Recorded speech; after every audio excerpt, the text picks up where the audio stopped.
আল্লাহ তাআলা সূরা শুআরার 214 নম্বর আয়াতে বলেছেন, ওয়াআনযির আশিরাতাকাল আকরাবিন, আর তোমার নিকটাত্মীয়দের সতর্ক করো।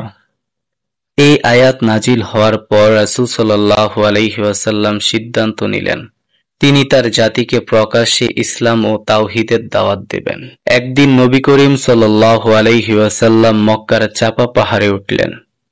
এটি ছিল মক্কার কেন্দ্রস্থলে অবস্থিত একটি উঁচু স্থান, যেখানে দাঁড়িয়ে তিনি কুরাইশদের ডেকে বললেন, হে কুরাইশের লোকেরা, এসো, আমি তোমাদের সামনে এক গুরুত্বপূর্ণ বিষয় ঘোষণা করতে চাই।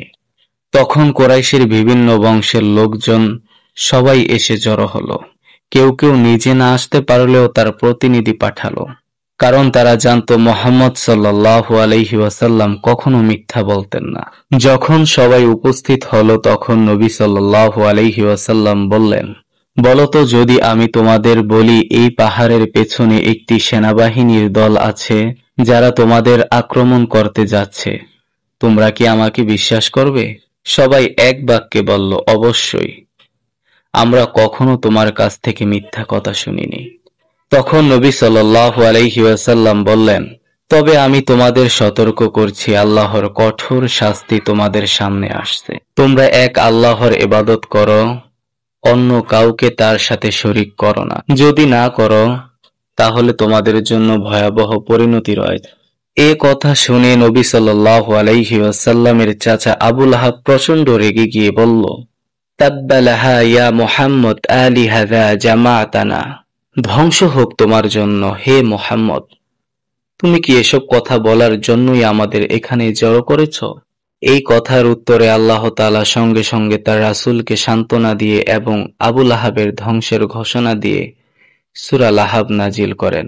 সূরা লাহাবে আল্লাহ তাআলা বলেন, বিসমিল্লাহির রহমানির রহিম, তাব্বাত ইয়াদা আবি লাহাবিন ওয়া তাব, আবু লাহাবের দু হাত ধ্বংস হোক, আর সে নিজেও ধ্বংস হয়েছে।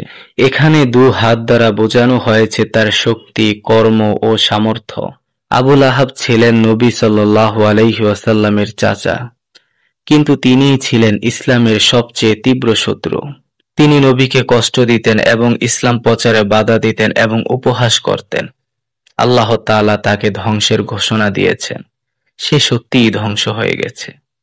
মা আগনা আনহু মালুহু ওয়া মা কাসাব, তার ধন সম্পদ যা সে উপার্জন করেছে তা তাকে কোনো উপকারে আসবে না।